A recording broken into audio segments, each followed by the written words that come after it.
Alors nous sommes aujourd'hui donc lundi, on est le 13 Adar Aleph.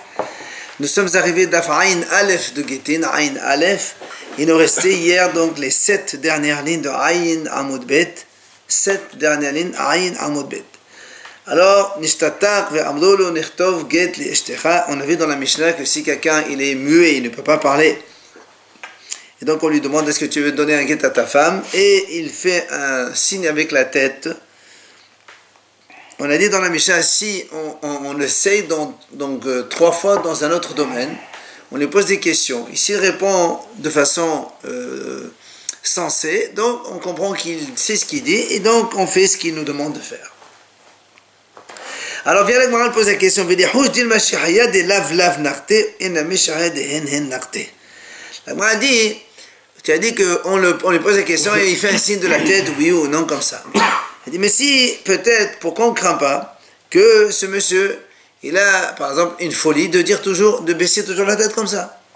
Si tu lui dis, tu veux on fasse un guet, il te fait oui. Alors tu lui dis, on va essayer dans un autre domaine. Ben, il va dire oui. Alors tu vas dire, peut-être que... toi tu dis, c'est bon, donc il a compris. Mais en vérité, c'est pas vrai, peut-être qu'il fait que ça toujours. Mais tu le testes dans un truc où il dit non. Alors justement, et si tu dis non, peut-être qu'il fait toujours non. Alors c'est pour ça que moi, on dit, Amar Rav Yosef bar Binyamin, Amar Rav Nachman. On les fait des choses de façon alternative. On lui pose une question dans laquelle il faut répondre oui, après une question qu'il faut répondre non, et là après on teste. Alors là moi a dit mais là aussi oui, peut-être qu'il a un vent de folie de baisser la tête une fois comme ça, et on commence comme ça, et chaque fois comme ça. Et donc on n'a rien gagné dans l'affaire. Alors la moi répond had lav utrin hen. Donc on lui fait une fois oui, 2 non, ou 2 fois oui, 1 non. Donc on change, on ne fait pas la même chose. Et là évidemment après, donc on comprend est-ce qu'il est vraiment censé y répondre de façon normale ou pas. Il s'est marié quand il était sourd celui-là, hein? Ou il est devenu sourd après? Non, impossible, parce que quand il se marie qu'il était sourd, il peut sortir même, parce que c'est un mariage de Hacham, tu te rappelles, on a dit quand quelqu'un se marie sourd, c'est pas un mariage définitif. Donc, comme il est mariage de la Torah, mais non, moi on va discuter de ça après. Hein. Donc, il faut qu'il fasse un guet qui est un petit peu sorte type de la Torah. C'est normal, après il est devenu sourd. Voilà. Deve Rabbi Ishmael Tana. Dans la Yeshiva de Rabbi Ishmael, on a donné une autre réponse. Comment on fait pour le tester? Omrim lo. Devadim shenemot ahama b'mot hageshamim. Shenemot hageshamim b'mot ahama. On lui demande des questions. Des questions en été, en hiver, et en hiver, en été. Elle m'a dit qu'est-ce que ça veut dire? Maïnéo.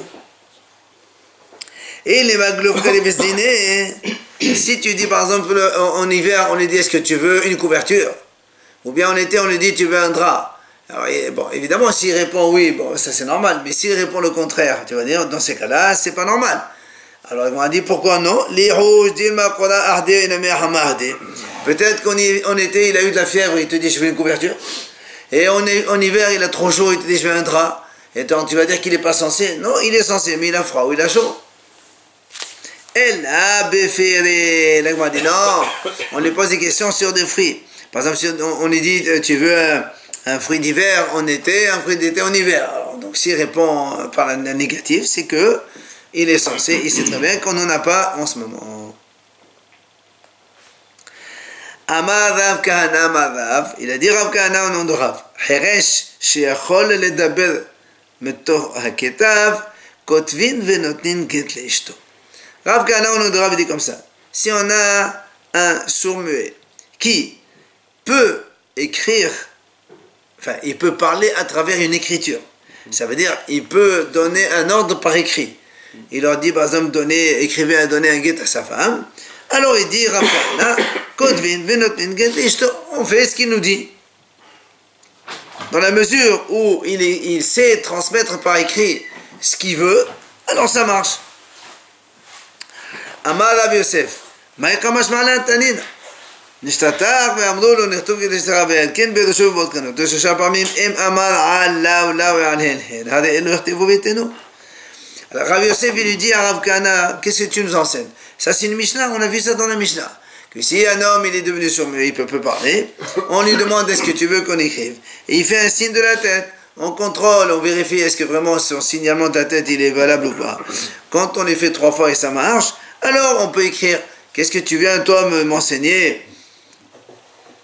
Que si c'est transmettre par écrit, alors on le fait. Si déjà par un signe de la tête, toi tu me dis, on écoute et on fait ce qu'il nous demande. A fortiori, s'il écrit.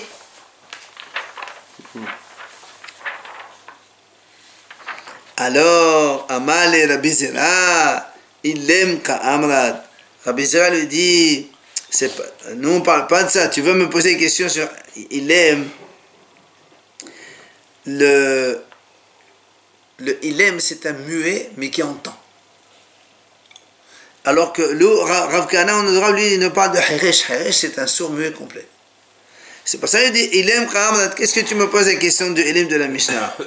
Shani ilem. Le ilem, il est différent. C'est-à-dire, dans la Mishnah, on parle de quelqu'un qui n'arrive pas à parler.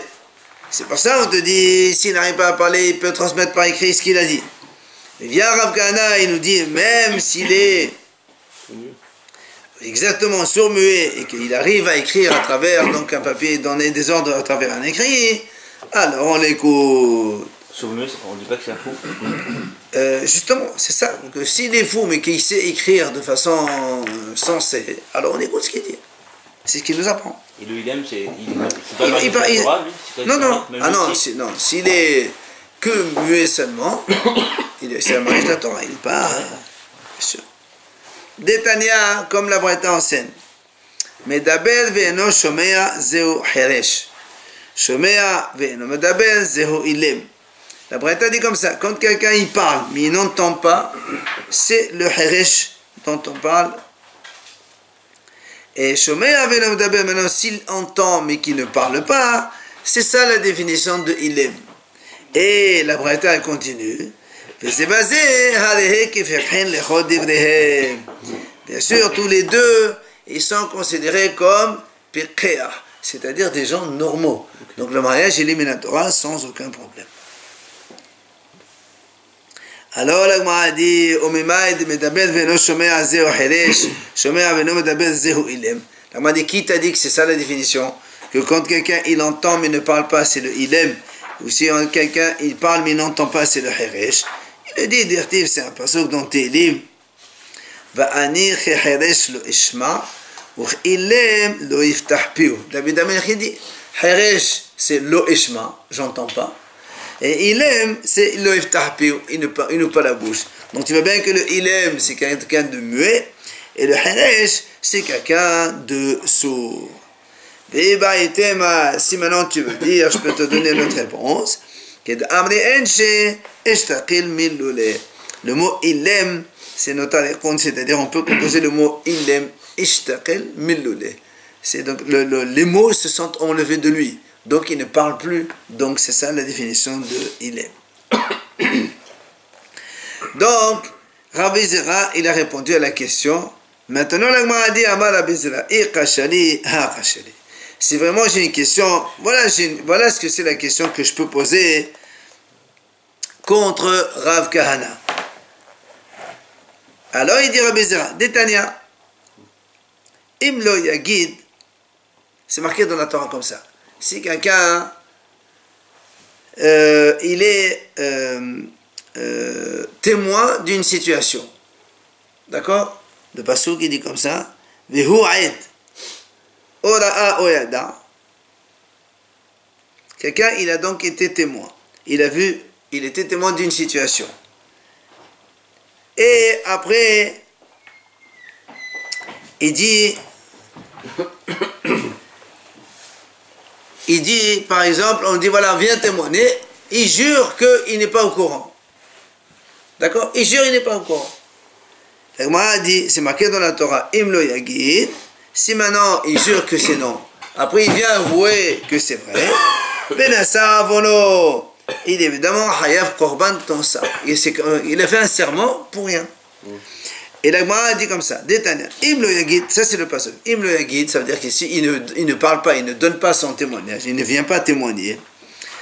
Prat le Ilem, la Braïta dit là-bas, donc on exclut un muet qui ne peut pas parler. Celui-là, il n'est pas concerné dans cela. C'est-à-dire que la Torah dit, si quelqu'un il est témoin d'une situation, il doit venir témoigner. S'il jure comme quoi il ne sait pas témoigner, il n'est pas au courant, et après il avoue, donc il est Hayav Korban. Mais ça exclut un muet, selon la Breta. Celui-là, il peut pas écrire qu'il a vu quelque chose. Alors justement, on dit Amay. Si toi, Rav Kana, au nom de Rav, tu dis qu'un muet, donc un sourd-muet, il peut transmettre par écrit, est-ce qu'il dit Amay, pourquoi tu dis qu'on exclut un sourd-muet? Puisque d'après toi, son témoignage à travers par écrit, ça marche. Alors là aussi c'est pareil. Donc on doit dire la même chose. Un sourd-muet qui est donc témoin d'une situation. Et il dit j'ai pas vu. Alors qu'il peut très bien écrire ce qu'il a vu. D'accord? Alors il devrait être concerné aussi. Pourquoi tu veux l'exclure de cet enseignement? Celui qui dit j'ai pas vu, il ne veut pas dire. Hein? À l'oral comme à l'écrit. Celui qui dit je n'ai pas vu. Il a vu. Après il avoue. Ben là, donc il peut leur dire j'ai pas vu. Sa première intention c'est de ne pas dire. Très bien, mais il n'a pas le droit. La Torah dit, il est obligé de témoigner. Mais que ce soit à l'écrit comme à l'oral, son intention c'est pas de... Justement, alors c'est pour ça qu'on dit, pourquoi tu exclus le sourd de là? Même un sourd c'est pareil, puisque même s'il peut parler, il peut écrire. Alors donc le sourd aussi, il est concerné. S'il ne fout pas ce qu'il a vu, ben, il doit être aussi Hayav Korban quand il jugement. Alors, là, Amal et Abaye vient ici, il répond évidemment à d'autres Kahamrad. Shani Aïdout de Rahamana, Amal mipehem velom mibirtavam. Elle m'a dit ça, c'est pas une question. Nous on sait très bien que quand on vient témoigner, il n'y a pas de témoignage par écrit. C'est obligatoirement par la bouche. Donc ici, il n'y a pas de question. Assister à un truc qui peut jamais témoigner. Non, impossible. C'est, vous avez marqué, comment la Torah dit là-bas, pour les témoignages, comment il est marqué? Il y a marqué Yagid aussi, un truc comme ça, Yagid. Il y a marqué Yagid aussi. Oui, Alpi Shena, voilà. Alpi Shena, c'est marqué. Alpi, selon la bouche. Il faut donc le témoin, il parle, il est obligé de parler. Donc, la Braïta, elle est donc valable. Mais Tivelema vient objecter une deuxième objection. Kishem Shibotkin Oto Legitin, car Botkin Oto, les Masaot, ou le Matanot, ou l'Aïdouyot, ou les Rouchot. Khatani me Aïdouyot. Elle m'a dit, voilà, il y a une Braïta qui dit comme ça. De la même façon, une Tosefta. Elle dit comme ça, de la même façon qu'on vérifie un sourd-muet pour les guitines, comme on a dit nous dans notre Mishnah, on lui pose des questions, s'il est censé, on peut lui faire donc, selon ses réponses par allusion, par exemple il hoche la tête comme ça, oui ou non. La même chose, on peut faire pour les Masaot, c'est-à-dire que s'il veut vendre des biens, ou le Matanot, ou donner des cadeaux, un sourd-muet qui veut faire ça, on lui fait la même chose. Ou bien on a Edouyot pour des témoignages aussi, ou les Rochot pour des héritages. Donc la Gemara a dit, tu vois bien, marqué Khatan et Mea Edoyot. Voilà, donc on voit qu'il peut témoigner. Qu'est-ce que tu m'as dit qu'un sourd-muet ne peut pas témoigner? Voilà, la Braïta a dit qu'il peut témoigner. Amar Rav Yosef Balmani Omer Amar Rav Shishat Be'edut Eshad Kelo Barabanan. Il vient Rav Yosef, donc il dit au nom de Rav Shishat, non, ici il s'agit de Aedut Isha, des témoignages pour lesquels une femme est valable. Vous vous rappelez, on a déjà vu ça. Quand on vient témoigner, par exemple, qu'un monsieur il est mort et on veut libérer sa femme pour se marier, même une femme elle est valable pour témoigner comme cela.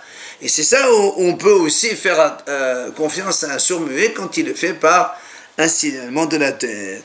Mais sinon, les vrais doutes, ça, évidemment, on n'a pas le droit. J'ai pas compris. La femme... Quand on vient témoigner pour quand on dit à une femme, moi j'y vais, ton mari il est mort là-bas. Nous on a dit dans ce cas-là, même un seul témoin, même une femme, c'est valable. Alors tu dis, même un sourd-muet qui le fait par écrit, c'est valable aussi. C'est des tolérances qu'on fait pour que les femmes ne restent pas bloquées comme ça. Le témoin de Ketouba, hein? Le témoin de Ketouba, il a besoin de pouvoir parler. Ah oui, donc ça, pour la Ketouba, c'est pas pareil. C'est pas pareil. Il faut deux témoins valables. D'accord, mais le fait qu'il parle ou qu'il parle pas. Non. Il faut qu'il parle. Ouais. Alors la Gemara dit très bien, pourtant il y a marqué aussi les héritages. Et là pour l'héritage, il faut des témoins vrais. Amar Rabbi Abahu, Yerushat beno bechor Khatani. Pardon, Yerushat beno bechor. Il m'a dit non, on parle ici de l'héritage de son fils aîné. Ça veut dire quoi? Toi tu croyais qu'on parlait d'héritage, il vient témoigner pour un héritage comme un vrai témoin. Ici en vérité non, c'est lui monsieur, le sourd-muet lui-même, qui vient témoigner pour, par exemple, son fils aîné. Au lieu de lui donner, par exemple, ici, au lieu de lui donner de deux parts comme la Torah l'exige, il veut donner une part ou il veut changer autre chose. Ça, donc, quand il s'agit de ses propres biens, alors on fait confiance à des écritures donc qui le fait. Mais sinon, pour d'autres témoignages, donc, c'est sûr qu'on ne fait pas donc, confiance, même pour la Yerusha, on ne fait pas confiance à un surmé par écrit. Il faut qu'il le parle. Alors, la Moadi, et pourtant, on a bien dit, toi tu me dis ici, non, ça concerne personnellement le monsieur. Mais il y a marqué aussi les Masaot Matanot, c'est-à-dire pour le commerce. Alors, Maïlav les Alma, n'est-ce pas qu'on parle du commerce avec tout le monde? Alors, il dit non, là aussi, les Dédés. C'est-à-dire uniquement pour le monsieur, c'est-à-dire pour les besoins de lui-même. Le monsieur, par exemple, ce sourd-muet, là, il a besoin de vivre, il n'a pas de quoi manger. Alors on lui dit, tu veux vendre cette maison, comme ça on t'achète un manger. Et alors quand il fait un signe de la tête, là on l'accepte. Viens la Gemara maintenant, donne une autre objection. Mettez la Gemara dit, Heresh lo halchu bo achar remizotav ve'achar kefisotav ve'achar ketav yado ella b'mtaltelen aval lo legete. La Gemara dit comme ça, c'est marqué. La Braïta dit comme ça. Un sourd-muet, on ne va pas selon son signalement, ni selon ses gestes, ni selon son écriture. Que seulement b'mtaltelin. Seulement quand il veut vendre des objets mobiles. Il veut vendre une table, une chaise, une voiture, oui. Mais les guettines, pas du tout, on ne fait pas confiance à ça. Alors que Rav Kahana en haut, il a dit, un sourd-muet, on lui dit, est-ce que tu veux divorcer? Il écrit sur un papier, et on le fait. Et là, la Braïta, elle est complètement contraire. Donc ça veut dire, selon son avis, il ne peut jamais divorcer alors? Absolument. Mais il y a des cas où quelqu'un ne peut pas divorcer. Quand il devient fou, elle devient folle, c'est pareil. Donc tu vois bien que la Braïta a dit que même pour les guitines, on ne fait pas confiance à un écrit d'un sourd-muet. Comment Rav Kahana a dit, donc on peut faire tout donc, à travers un écrit. Alors ma réponse, Tanaï, en fait c'est une mahlok de Tanaï. Donc Rav Kahana il s'appuie sur un Tanaï. Il nous apporte ici la Braïta des Tania. Amar la Rabban Shimon ben Gamliel, il a dit Rabban Shimon ben Gamliel, Bamed vadem amorim. Quand est-ce qu'on vient de dire maintenant que dans les guitines on ne fait pas confiance à cela? Beheresh me'ikaro. C'est quand quelqu'un il était sourd d'origine. C'est pour ça que là, même s'il écrit, on ne fait pas confiance. Aval peker venet halash, hukotev vehen hotmin.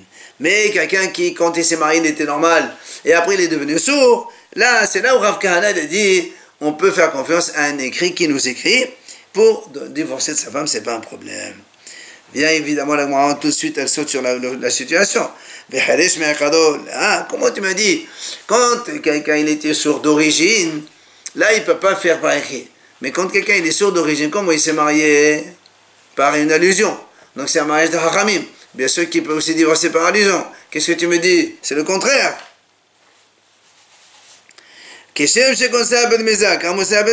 D'accord? La Gemara dit, comme de la même façon qu'il l'a fait entrer, il s'est marié avec elle, mais avec allusion. Il peut la sortir aussi avec allusion. On n'a même pas besoin d'écriture ici. Alors la Gemara dit, tu as raison. Eh bien, c'est vrai, si c'est sa femme, tu as raison. Si il s'est marié avec allusion, il peut divorcer avec allusion. Ça, c'est certain. Alors pourquoi tu me dis ici, on parle que Rabban Shimon ben Gamliel, c'est qui? Oui, c'est Rabban Shimon ben Gamliel, il a dit, quelqu'un qui est sourd d'origine, d'accord, il ne peut pas divorcer, comment ça se fait? En fait, c'est une ifama, c'est-à-dire, la Gemara dit d'abord, elle explique comment, c'était cette ifama, c'est-à-dire donc la femme de son frère qui est mort et il n'a pas eu laissé d'enfant. Alors on dit,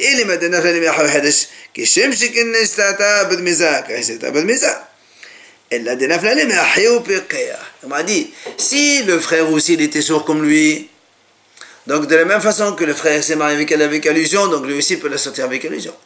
Mais ici, donc on parle obligatoirement d'un cas où il y a un frère normal qui s'est marié avec une femme normale, donc c'est un mariage de la Torah, très bien.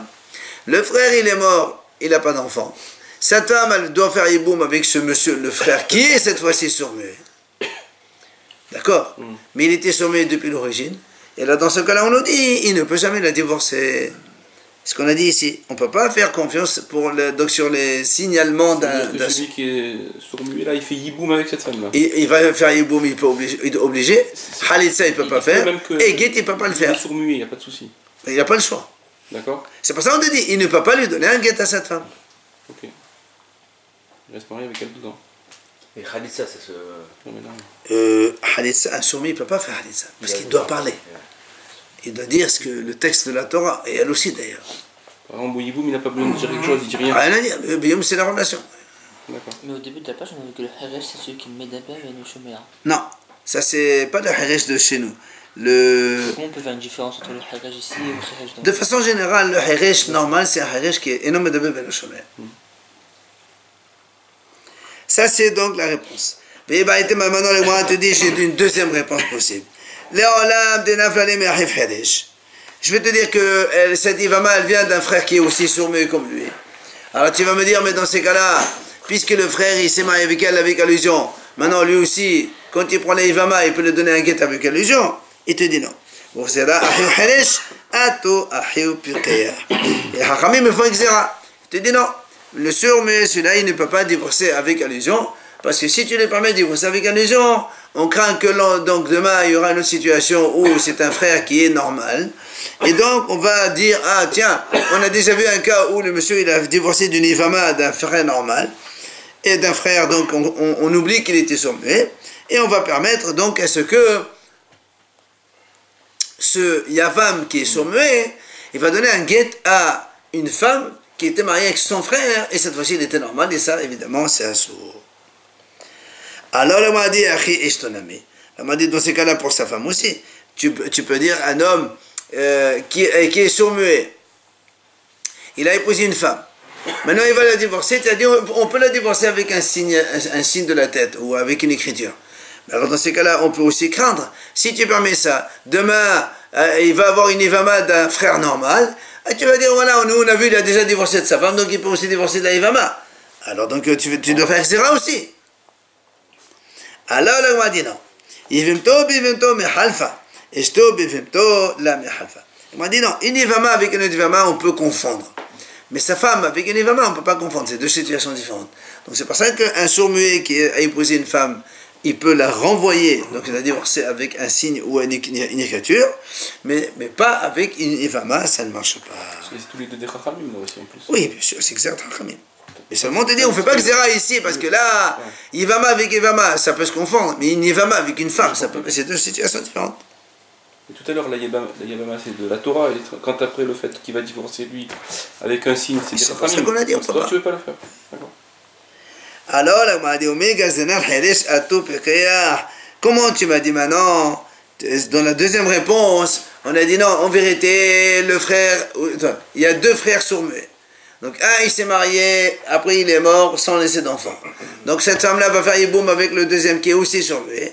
Nous on a dit dans ces cas-là, il peut très bien la renvoyer avec des signes, puisque le mariage du premier aussi c'était avec des signes. On a dit non, même ça c'est pas bon, pourquoi? On craint, on fait xéra d'un sourd-muet à topékhéa. D'accord? Un sourd-muet à cause d'un homme normal. Parce que si le frère qui est mort aurait été normal, il n'y aurait pas eu de possibilité de faire donc guet comme ça. Alors même pour ça, on fait aussi xéra qu'il ne peut pas le faire. Alors comment tu dis qu'on peut faire une xéra de Heresh à cause du péter?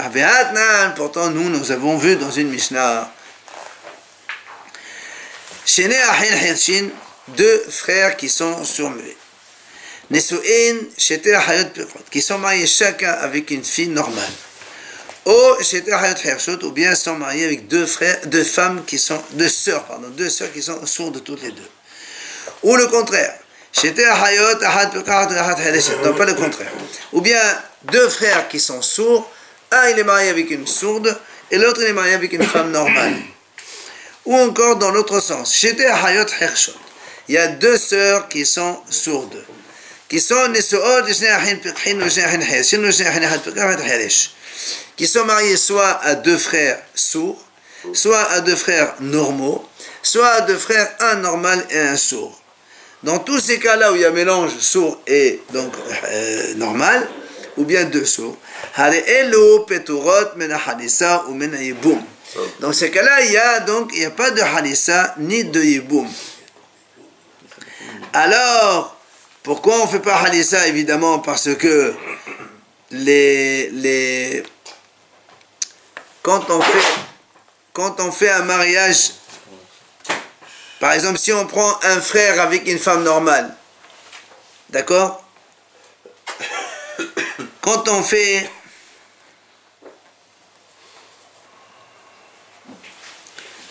c'est ça, puisque le mariage il n'est pas tout à fait Menatora. Donc tu ne peux pas faire Halissa et Yiboum qui sont Menatora pour un mariage qui n'est pas de la Torah.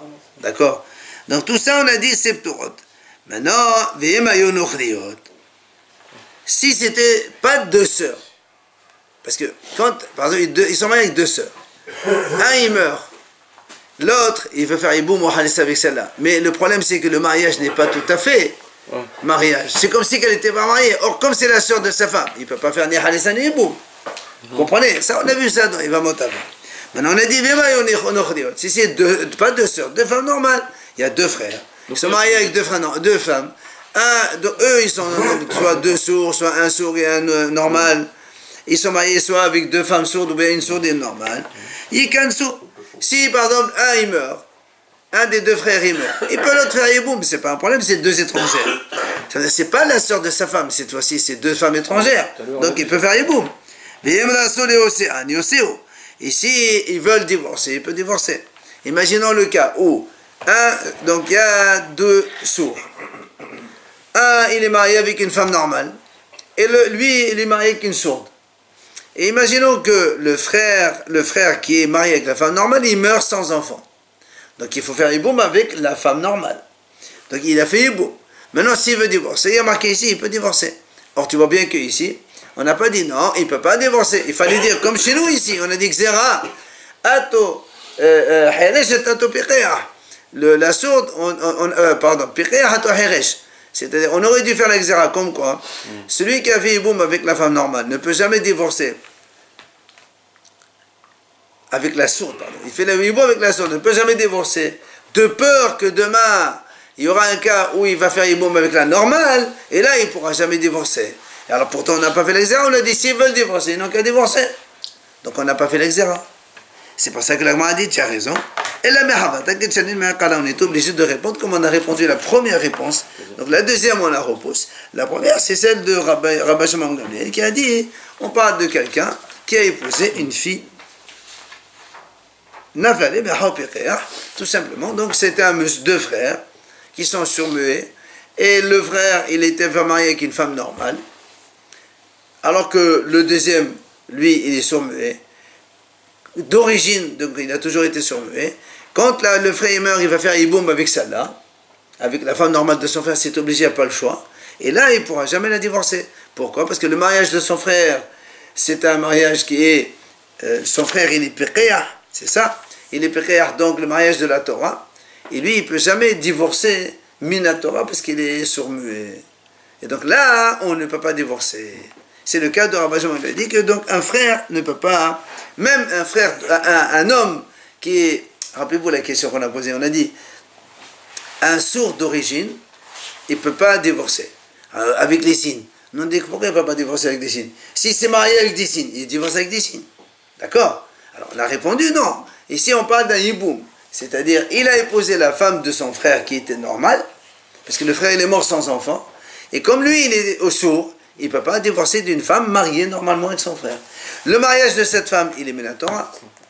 Le divorce, il devient des Haramim, mais on ne peut pas divorcer des Haramim quand un mariage est le lieu de la Torah. C'est pour ça donc, le Heresh d'origine ne peut pas donc divorcer. Quand il n'est pas d'origine, quand le Heresh n'est pas d'origine. Ah, c'est pas un problème, parce qu'il s'est marié avec normalement. Donc il fait Halissa. Il n'y a pas de Halissa avec un sourd. Non, non, il ne peut pas le sortir. C'est bloqué avec lui. Ah ouais. On va le dire, regarde maintenant. Amar Rabbi Yohanan, écoutez ça, Amar Rabbi Yohanan, écoutez bien. Il a dit Rabbi Yohanan, Halokin ala Havera al Rabban Shimon Gamliel. Rabbi Yohanan, il dit que, en fait, Hachamim, ils sont contre Rabban Shimon Gamliel. C'est-à-dire, Rabban Shimon Gamliel, vous vous rappelez, il a dit, quand un homme il était normal d'origine, Donc il s'est marié normalement. Et après il est devenu sourd. Oui. On a dit celui-là, il peut divorcer. Son divorce, c'est des Chachamim, ça. Oui. Alors, ils viennent à Chachamim et ils disent non. Chachamim, ils ne sont pas d'accord. Ça veut dire que nous, ici, on est en train de montrer qu'il y a un mahlouk de Tanaïm. C'est-à-dire, par il peut divorcer. Et nous, on a montré dans la Tosefta, comme quoi c'est marqué non. Pour les Gittin, ça n'existe pas. Là, c'est le deuxième avis ici maintenant. D'accord, que même s'il l'écrit, ça ne marche pas. Alors il dit, il dit où c'est qu'on a vu ça? Si un homme, il est marié avec une femme, et la femme devient folle, il ne peut pas la divorcer. Maintenant, pourquoi il ne peut pas divorcer? Comme nous on a dit que la femme, elle se divorce même contre son gré. Alors, on dit Chachamim ici, c'est Xerat Chachamim, parce que si elle est folle et tu la divorces, les gens ils vont abuser d'elle comme ils veulent. Donc, pour la protéger, un homme ne peut pas divorcer d'une femme folle. Maintenant, Maintenant, si c'est le monsieur, il s'est marié normalement, après il est devenu sourd-muet, ou il est devenu fou, la femme elle est bloquée à vie, la pauvre. Elle ne peut jamais se divorcer, puisque le monsieur il n'est pas censé pour donner un divorce. Alors là, on m'a dit, Maï Olamit. Pourquoi on dit Lo Yotse Olamit? Il ne peut jamais la sortir. Jamais. Pourquoi jamais? Pourquoi tu dis jamais? Là, n'est-ce pas que même s'il peut écrire, ça ne marche pas? Donc tu vois bien, ça c'est le deuxième avis, comme quoi, hein, même par écrit, ça ne marche pas. Il y a un avis qui dit oui. C'est la mahlouk de Tanaïm, justement. C'est pour ça qu'on est en train de montrer qu'il y a une mahlouk de Tanaïm. Amar papa. Il a dit à papa, et l'abd de Rabbi Yohanan, si Rabbi Yohanan ne nous a pas appris ça, moi j'aurais pu expliquer autrement cette prêta. Comment? Haba Amina, Rabban Shimon Gamliel les fadash ta'amad de Tanakama Hodeata. Que Rabban Shimon Gamliel il est venu expliquer la raison du Tanakama. Que le Tanakama il a dit, on a ici deux cas. On a un, c'est le cas de la femme qui devient folle, et deuxième ensuite on a dit c'est le monsieur qui est devenu fou ou bien il est devenu sourd-muet. Alors il dit comme ça. Omaya Olamit, ça veut dire quoi Olamit? Alors pourquoi tu dis Olamit? Parce que nous, vous avez vu que quand on a dit la femme, elle est devenue folle, il y a marqué l'homme il ne peut pas divorcer. Il n'y a pas marqué jamais. Et après on a dit si l'homme il devient fou, il ne peut pas divorcer, jamais divorcer. Pourquoi ton deuxième tu ne mets jamais le premier? Non. Il te dit non. Omaya Olamit, Afangab de Hazin Ali de Harif. Même si on voit que c'est un sourd-muet mais qui est un peu sensé, et même dans ce cas-là, il n'y a pas de possibilité de divorcer. Et la femme, pourquoi c'est pas jamais alors? On a dit tout à l'heure. Non, mais là, il dit c'est. Donc la femme. La femme, parce que si elle est folle, les gens ils vont abuser d'elle. Donc là, ça veut dire à jamais il ne divorce pas? Bien sûr. Et l'autre cas, c'est pas à jamais. Là, c'est la même chose. Pourquoi on n'a pas dit? Justement, pourquoi il n'a pas dit? C'est pour te dire que même l'homme, si on voit qu'il est un petit peu sensé, même dans ce cas-là, il ne peut pas divorcer. Et Nami Nerdabi Ishaq. Ou encore, pourquoi on a écrit en la mute, c'est pour expliquer ce qu'il a dit Rabbi Ishaq. Amar Rabbi Ishaq, Dvar Torah, Shotamet Gadesh, Mededawa Pirkaha, Be'al Kolha. Normalement, une folle, on peut la divorcer. Pourquoi? Comme une femme normale. L'homme, il peut divorcer même si elle n'est pas contente. Le guet, il se donne malgré, donc contre le gré de la femme. Alors, Matam, Amr, Namet Gadesh, c'est pourquoi alors on a dit, on ne peut pas divorcer une folle. Comme on a dit, nous, pour ne pas que les gens puissent abuser d'elle. On avance dans la Mishnah, Amrolo. Deuxième, donc nouvelle Mishnah. Amrolo nechtov get l'Islam. On parle d'un homme normal. On a dit, tu veux donner un get à ta femme? Il aura dit oui, écrivez. D'accord? Amro, alors qu'est-ce qu'ils ont fait? Il y avait deux messieurs ici. Ils leur ont dit, tu veux qu'on écrive un get à ta femme? Il dit oui, allez-y, écrivez. Mais eux, au lieu d'écrire eux-mêmes, qu'est-ce qu'ils ont fait? Ils ont été voir un sofer, dit écris un get pour ce monsieur. Mais là, et après ils ont été voir deux témoins, ils ont signé sur ce truc, sur le get.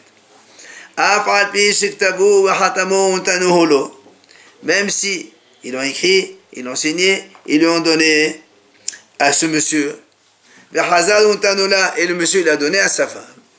La Mishnah dit, le get il est nul. Pourquoi? Parce que lui il n'aura pas dit. Il aura dit écrivez-vous. Il n'a pas dit à d'autres écrire. Et eux, ils ont dit à d'autres d'écrire. Et ça marche pas. Comme on a dit, la Mishnah a dit, pour que ça marche, il faut que le monsieur lui-même, il dise au Sofer, tu as écrit, et on a dit, faites donc signature. Mais si moi je dis à deux témoins, écrivez, c'est eux qui doivent écrire, c'est eux qui doivent signer. Et pas qu'ils disent eux-mêmes, comme on va voir dans la Gemara, la discussion à propos de transmission, donc, d'un shaliach à shaliach, d'un message. Un ordre, est-ce que ça se transmet d'un shaliach ou pas? On en a parlé donc un petit peu précédemment. Et donc, demain, on le développera encore plus.